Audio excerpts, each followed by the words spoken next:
dia menangis lagi terisak-isak. Dan dengan terhuyung-huyung dia meninggalkan tempat mengerikan itu setelah mengambil pedang Tua Suh Engnya. Pedang itu adalah pedang pusaka terbaik di antara pedang ke-13 orang pendekar Butong Pai itu. Sebatang pedang pemberian ketua Butong Pai sendiri, pedang yang di dekat gagangnya ada gambar setangkai bunga bui merah. Maka pedang itu diberi nama Ang Bue Kiam, pedang bunga bue merah. Dia terhuyung-huyung, pergi tak tentu tujuan, asal menggerakkan kedua kaki melangkah saja. Langkah yang kecil-kecil dan terhuyung-huyung karena tubuhnya masih terasa lelah, lapar dan sakit semua. Kadang-kadang terdengar dia terisak menangis, kemudian terkekeh geli. Sehingga kalau ada orang yang bertemu dengan wanita yang bibirnya pecah-pecah, mukanya penuh debu dan air mata, matanya membengkak dan merah, rambutnya riap-riapan dan pakaiannya terlalu besar, ini tentu orang itu akan merasa seram, mengira bahwa setidaknya dia adalah seorang wanita gila. Dugaan ini memang tidak meleset terlalu jauh. Penderitaan lahir batin yang melanda diri Kuat Lin membuat wanita malang ini tidak kuat menahan, sehingga terjadi perubahan pada ingatannya. Pada hari yang sama ketika Kepsa Sin Hiap roboh di tangan kakek iblis Pek Jiu Keong di kaki pegunungan Jeng Hoa San, terjadi pula peristiwa hebat di bagian lain dari pegunungan itu. Kalau Kepsa Sin Hiap roboh di daerah timur pegunungan, maka di daerah barat terjadi pula peristiwa yang hampir sama sungguh pun sifatnya berbeda. Pada pagi hari itu, seorang wanita berjalan seorang diri mendaki lereng pertama dari pegunungan Jeng Hoa San sebelah barat. Wanita itu memasuki hutan dengan wajah berseri dan harus diakui bahwa wajah wanita cantik manis sekali. Mempunyai daya tarik yang kuat sungguh pun usianya sudah 40 tahun. Tidak ada keriput mengganggu kulit mukanya yang putih halus. Mulutnya yang agak lebar itu mempunyai bibir yang senantiasa menantang dan seolah-olah buah masak yang sudah pecah. Akan tetapi kalau orang memperhatikan matanya, mata yang jernih dan bersinar tajam, maka hati yang kagum akan kecantikannya tentu akan berubah menjadi ragu-ragu, curiga dan ngeri. Karena sepasang mata itu tidak pernah, atau jarang sekali berkedip. Mata itu terbuka terus seperti mata boneka. Dengan langkah-langkah gontai dan lemas, membuat buah pinggulnya menonjol dan bergoyang ke kanan kiri. Wanita itu berjalan seorang diri, memutar-mutar sebuah payung yang dipanggulnya. Sebuah payung hitam yang tertutup, gagangnya melengkung dan ujungnya meruncing. Pakaiannya serba mewah dan bagus, rambutnya panjang sekali, digelung ke atas seperti sebuah menara hitam yang cantik. Terhias tusuk sanggul dari mutiara dan emas.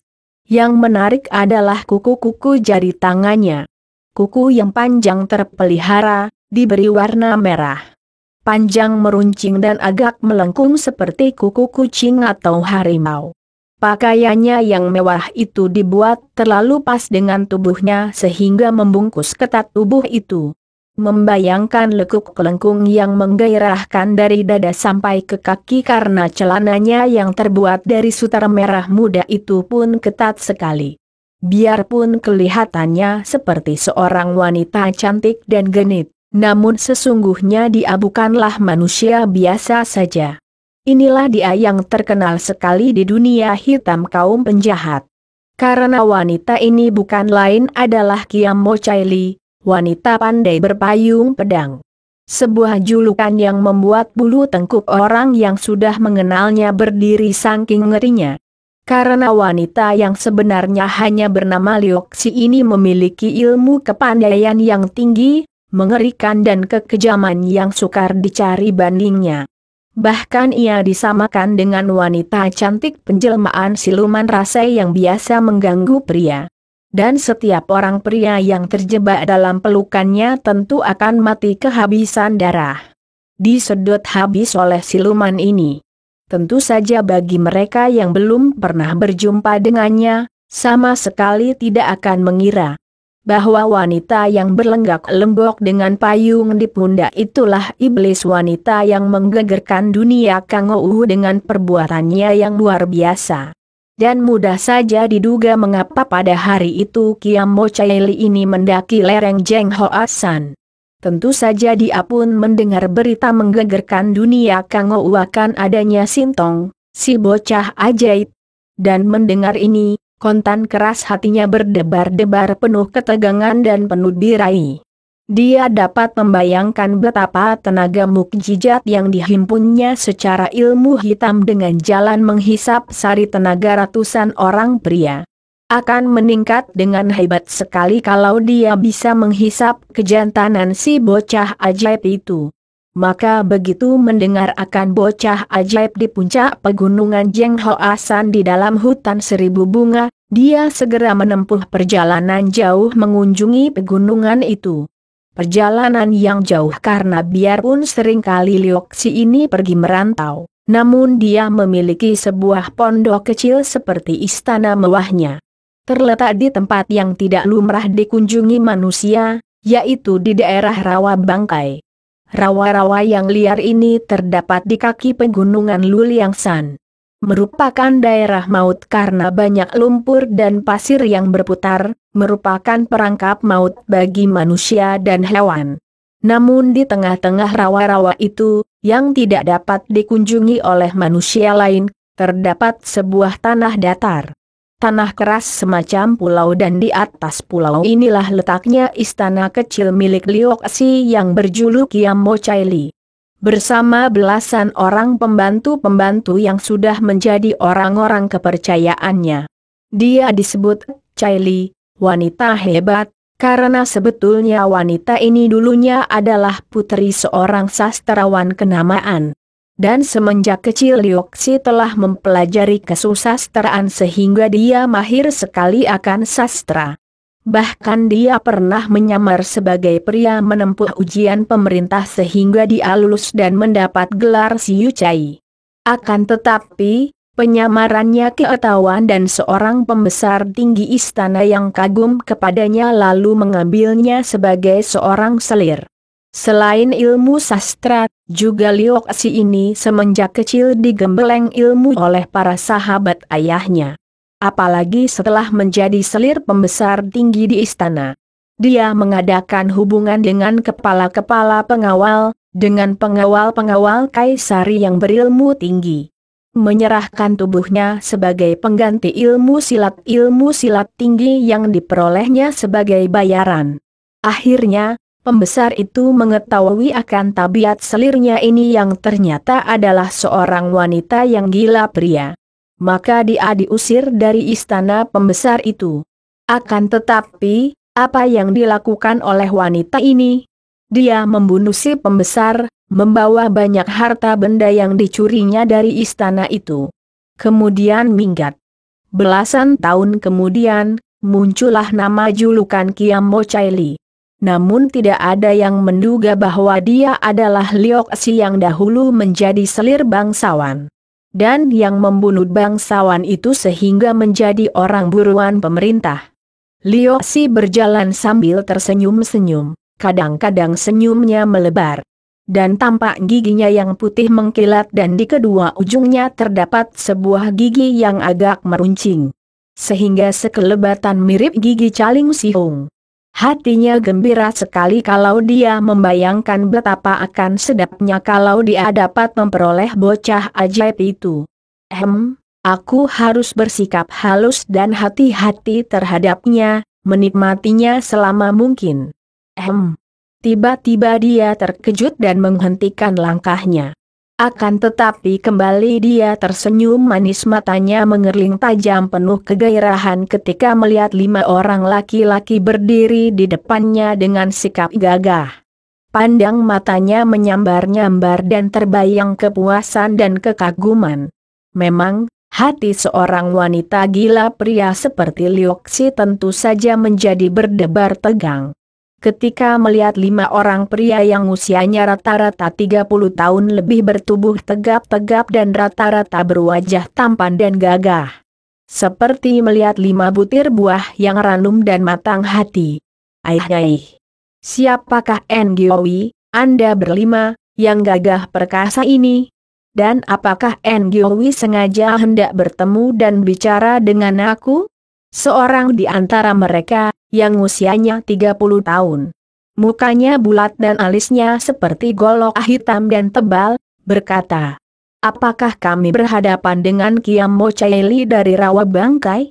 Wanita itu memainkan bola matanya memandangi wajah mereka berganti-ganti dengan berseri. Mulunya tersenyum ketika menjawab. Kalau benar mengapa? Kalian ini siapakah? Kami adalah Keesan Ngio Hohan, 5 pendekar dari Gunung Ayam.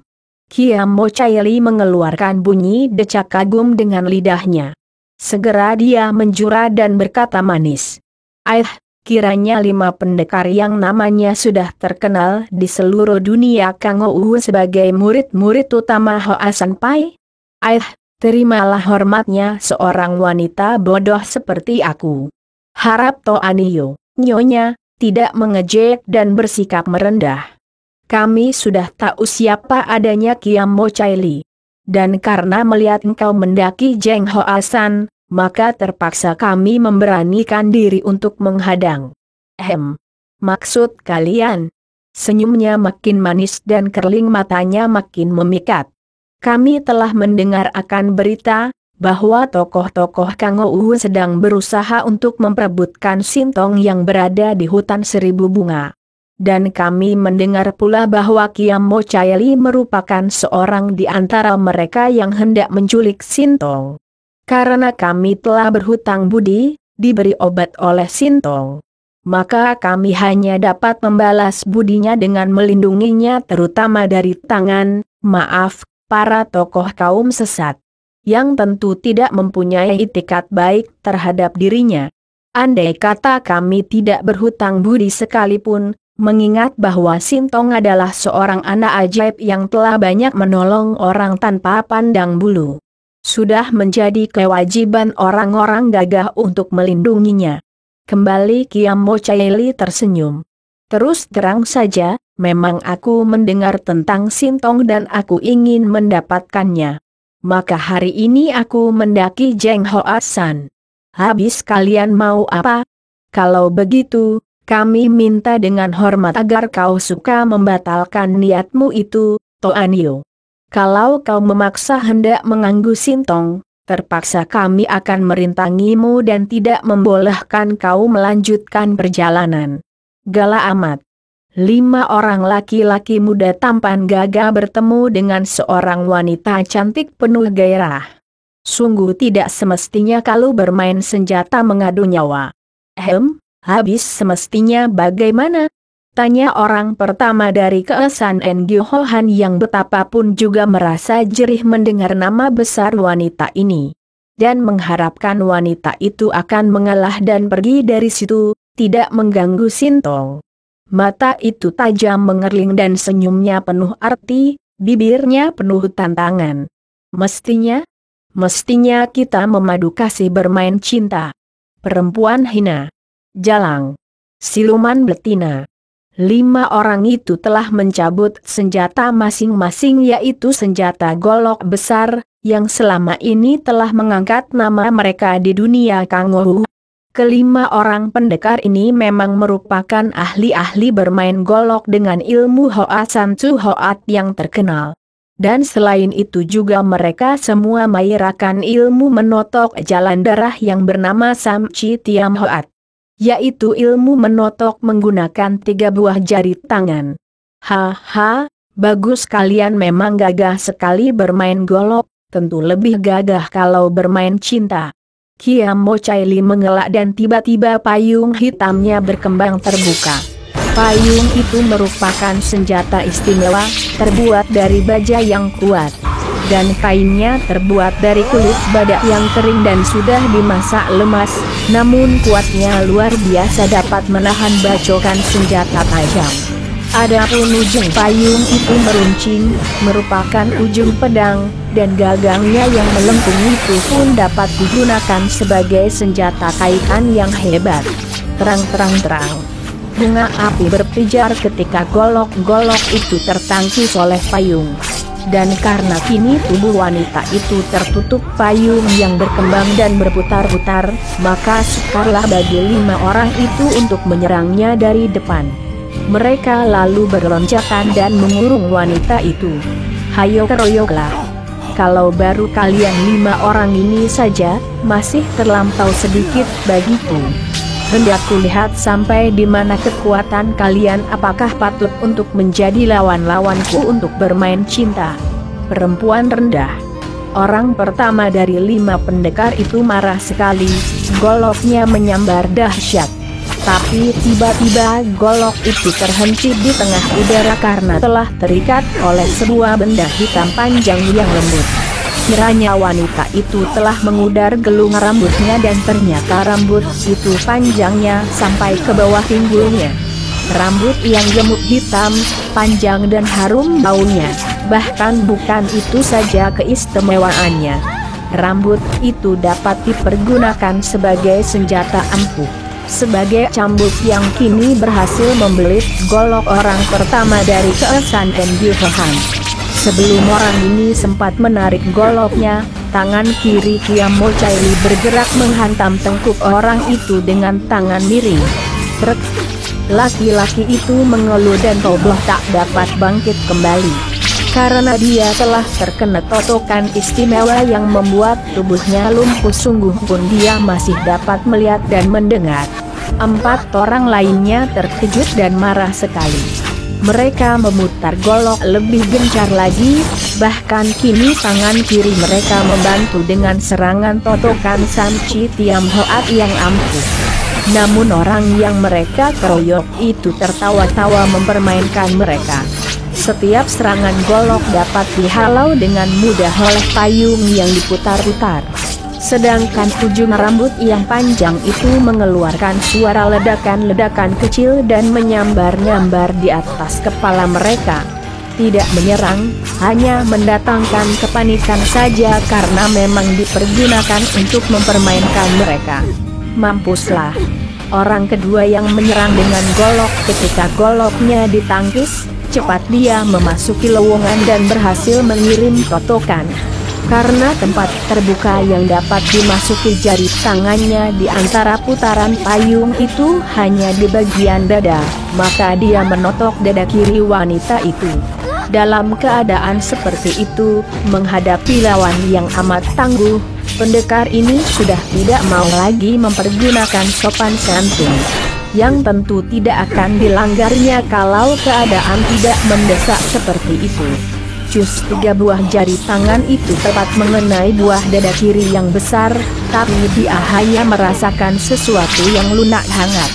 Sedangkan wanita itu sama sekali tidak terpengaruh, bahkan mengerling dan berkata, "Ih, kau bersemangat benar, tampan. Belum apa-apa sudah main colek dada." Tentu saja pendekar ini menjadi merah sekali mukanya. Dia merasa malu akan tetapi juga penasaran. Ilmu totok yang dimilikinya sudah terkenal dan belum pernah gagal. Tadi jelas dia telah menotok jalan darah yang amat berbahaya di dada wanita itu. Mengapa wanita itu sama sekali tidak merasakan apa-apa, bahkan menyindirnya dan dianggap dia mencolek dada? Dengan marah dia menerjang lagi bersama 3 orang subtemnya. Sudah cukup, rebah dan beristirahatlah kalian. Tiba-tiba payung itu tertutup kembali, berubah menjadi pedang yang aneh, dan segulung sinar hitam menyambar-nyambar mendesak 4 orang itu. Kemudian dari atas terdengar ledakan-ledakan dan berturut-turut 3 orang lagi roboh terkena totokan ujung rambut wanita sakti itu. Seperti orang pertama, mereka ini pun roboh tertotok dan lumpuh. Hanya dapat memandang dengan mata terbelalak namun tidak menggerakkan kaki tangan mereka. Orang termuda dari mereka kaget setengah mati melihat betapa 4 orang suhengnya telah roboh. Namun dia tidak menjadi gentar, bahkan dengan kemarahan dan kebencian meluap dia memaki.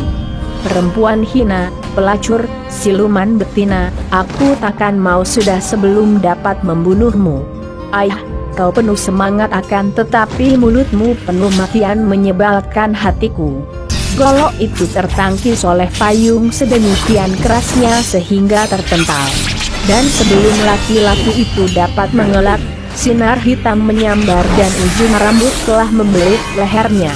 Pria itu berusaha sekuat tenaga untuk melepaskan libatan rambut dari lehernya dengan kedua tangan. Akan tetapi begitu wanita itu menggerakkan kepala, rambutnya terpecah menjadi banyak gumpalan. Dan tahu-tahu kedua pergelangan lengan orang itu pun sudah terbelit rambut yang seolah-olah hidup seperti ular-ular hitam yang kuat. Nah, kesinilah, tampan. Mendekatlah, kekasih. Kau perlu dihajar agar tidak suka memaki lagi. Laki-laki itu sudah membuka mulut hendak memaki lagi. Akan tetapi libatan rambut pada lehernya makin erat sehingga dia tidak dapat bernapas. Kemudian rambut itu menariknya mendekat kepada wanita yang tersenyum-senyum itu. Kini laki-laki itu sudah berada dekat sekali, bahkan dada dan perutnya telah menempel pada dada yang membusung dan perut yang mengempis dari wanita itu. Tercium olehnya bau wangi yang aneh dan memabukkan, akan tetapi karena lehernya terbelit kuat-kuat dan napasnya tak dapat lancar, maka dia terpaksa menjulurkan lidahnya keluar. Ayah, kau perlu diberi sedikit hajaran, tampan. 4 orang pendekar yang tertotok melihat dengan mata terbelalak penuh kengerian. Betapa wanita itu kini mendekatkan muka sute mereka yang termuda, kemudian membuka mulut dan mencium mulut sute mereka yang terbuka dan lidah yang terjulur keluar itu. Mereka melihat tubuh sute mereka berkelojot sedikit seperti menahan sakit, mata sute mereka terbelalak. Namun wanita itu terus mencium dan menutup mulut pria itu dengan mulutnya sendiri yang lebar. Tak dapat terlihat oleh 4 orang pendekar itu betapa wanita itu yang kejam dan keji seperti iblis, telah menggunakan giginya untuk menggigit sampai terluka lidah sute mereka yang terjulur keluar. Kemudian menghisap darah dari luka di lidah itu. Mereka berempat hanya melihat betapa wanita itu memejamkan mata kelihatan penuh nikmat. Akan tetapi wajah sute mereka makin pucat dan mata sute mereka yang terbelalak itu membayangkan kenyerian dan ketakutan yang hebat. Agaknya wanita itu tidak puas karena darah yang dihisapnya kurang banyak. Maka kini dia melepaskan mulut pemuda itu dan memindahkan ciuman mulutnya ke leher si pemuda. Dapat dibayangkan betapa kaget 4 orang pendekar itu melihat bahwa mulut sute mereka penuh warna merah darah. Sute! Mereka berseru akan tetapi tidak dapat menggerakkan kaki tangan mereka. Sute mereka meronta-ronta seperti ayam disembelih. Matanya melotot memandang ke arah para suhengnya seperti orang minta tolong. Kemudian tubuhnya berkelojotan ketika wanita itu kelihatan jelas menghisap-hisap lehernya. Ternyata bahwa urat besar di lehernya telah ditembusi gigi yang meruncing. Dan kini dengan sepuasnya wanita itu menghisap darah yang membanjir keluar dari urat di leher itu. Mata yang melotot itu makin hilang sinarnya dan pudar, wajahnya makin pucat dan akhirnya tubuh yang meregang-regang itu lemas. Orang termuda itu pingsan karena kehilangan banyak darah, takut dan ngeri. Kiam Mo Chai Lim melepaskan libatan rambutnya dan tubuh itu tergulik roboh, terlentang dengan muka pucat dan napas terengah-engah. Sute! Kembali mereka mengeluh dan dengan penuh kengerian. Mereka melihat betapa wanita itu menggunakan lidahnya yang kecil merah dan meruncing itu untuk mencilati darah yang masih belepotan di bibirnya yang menjadi makin merah. Wajahnya kemerahan, segar seperti kembang mendapat siraman, berseri-seri dan ketika dia mendekati 4 orang itu, mereka terbelalak penuh kengerian. Akan tetapi, wanita itu tidak menyerang mereka, agaknya dia sudah puas menghisap darah orang termuda tadi. Hanya kini kedua tangannya bergerak-gerak dan sekali renggut saja pakaian 4 orang itu telah koyak-koyak. Kemudian dia bangkit berdiri, dengan gerakan memikat seperti seorang penari telanjang. Dia membuka pakaiannya, menanggalkan satu demi satu sambil menari-nari. Sampai dia bertelanjang bulat sama sekali di depan 4 orang itu yang membuang muka dengan perasaan ngeri dan sebal. Kalian layanilah aku, puaskanlah aku, senangkan hatiku, dan aku akan membebaskan kalian berlima. Lihat, bukankah tubuhku menarik? Aku hanya ingin mendapatkan cinta kalian, aku tidak menginginkan nyawa kalian. Cih, siluman betina. Kau anggap kami ini orang-orang apa? Kami adalah murid Hoa Sanpai yang tidak takut mati. 1000 kali lebih baik mampus daripada memenuhi seleramu yang terkutuk melayani nafsu beraimu yang menjijikan. Kata 4 orang itu saling susul dan saling bantu. Hiam Mo Chai Li tersenyum. Begitukah?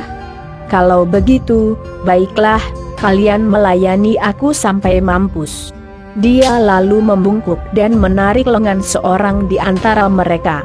Kemudian menggunakan kuku jari kelingking kiri menggurat beberapa tempat di punggung dan tengkuk pria ini. Orang itu menggigit bibir menahan sakit.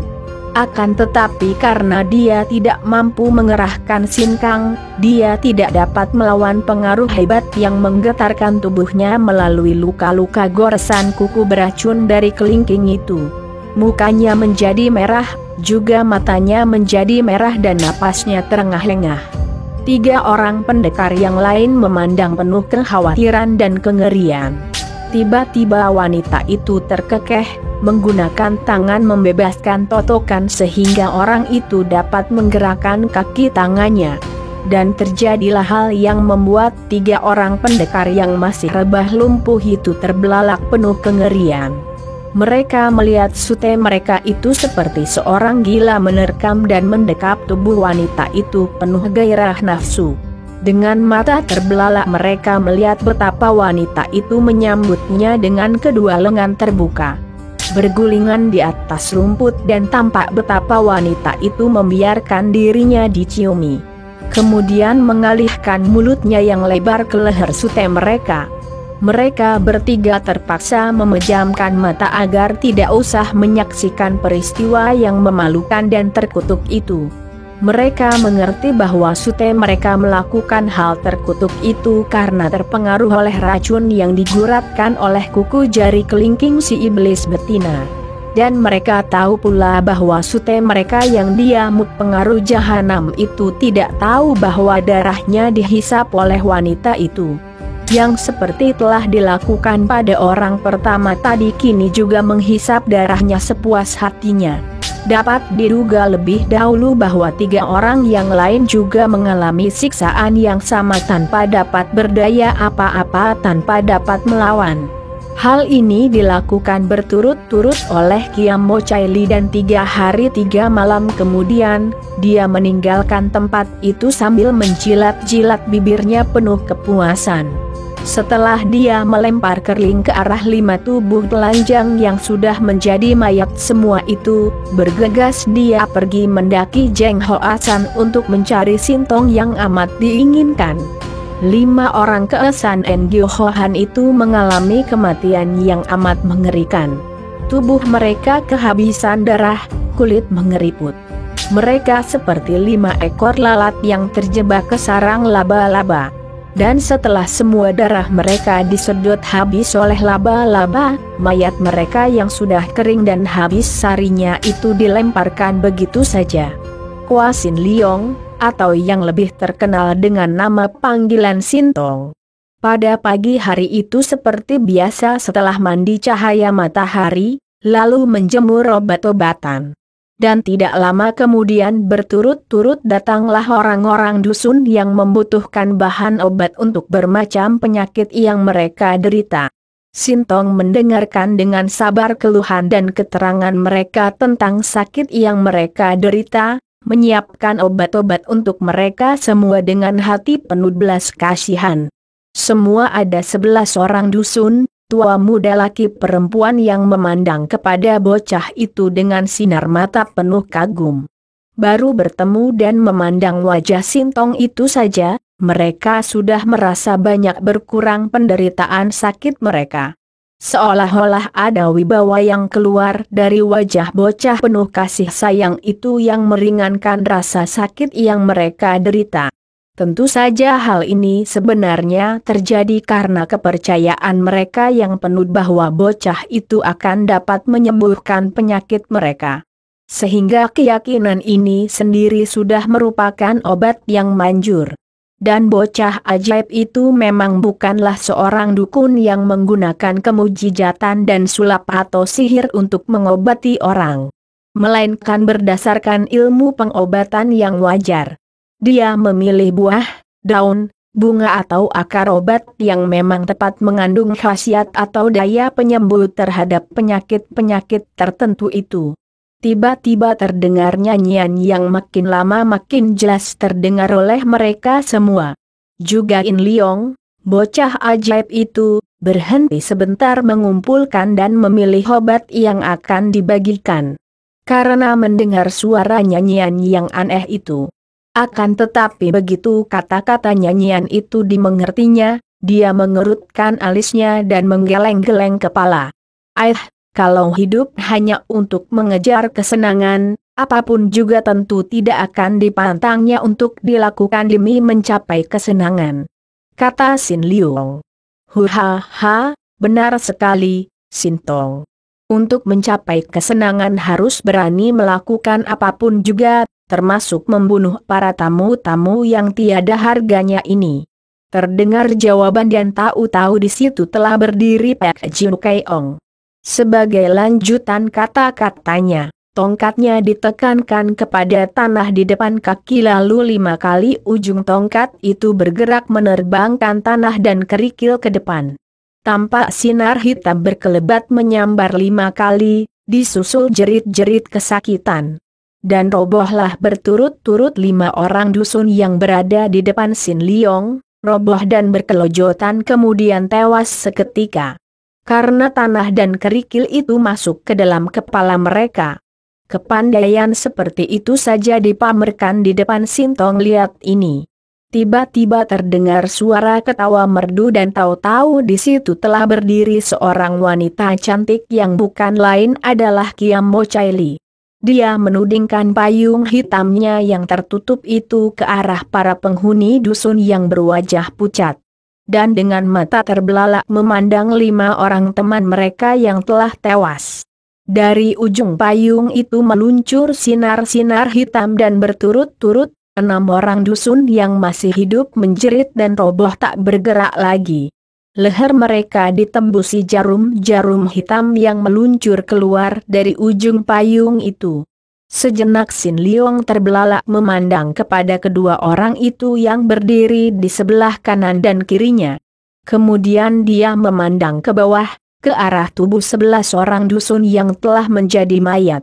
Mukanya menjadi merah, air matanya berderai dan dengan suara nyaring dia berkata sambil menudingkan telunjuknya bergantian kepada Pak Jiu Keong dan Kiam Mo Chai Li. Kalian ini manusia atau iblis?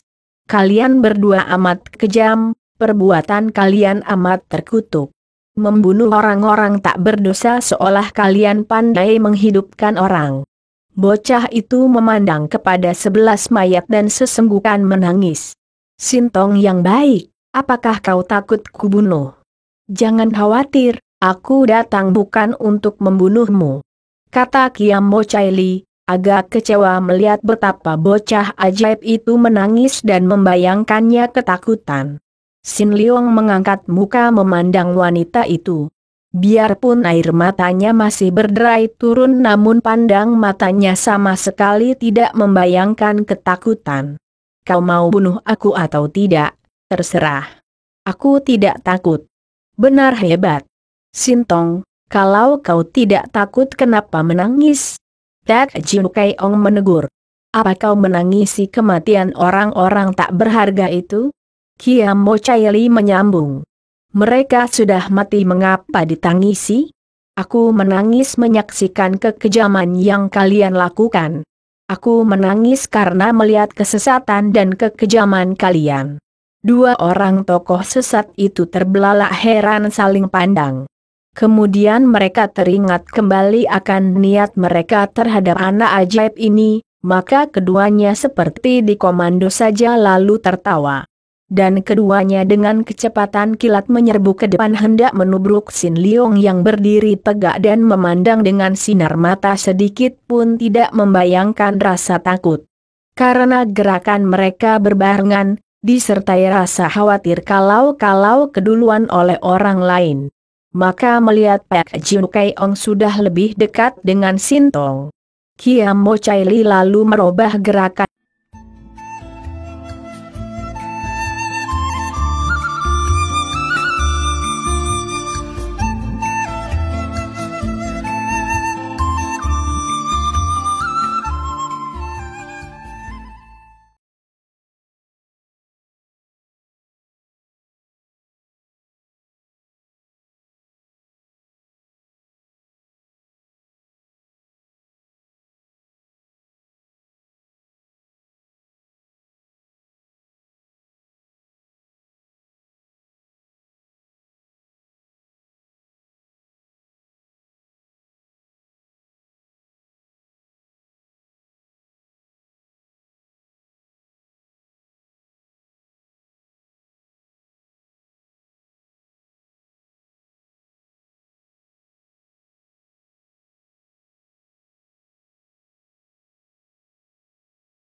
三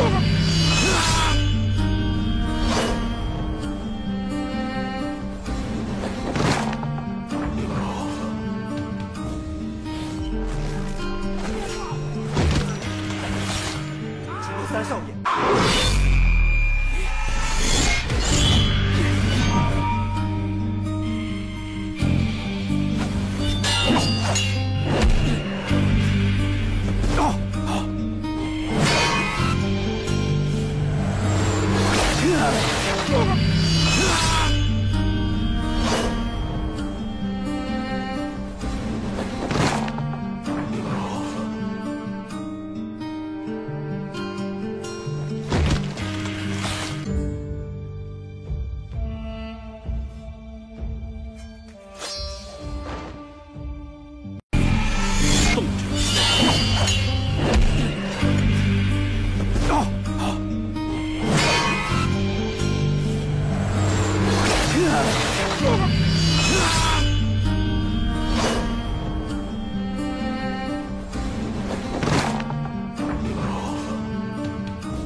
三少爷。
三少爷。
三少爷。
三少爷。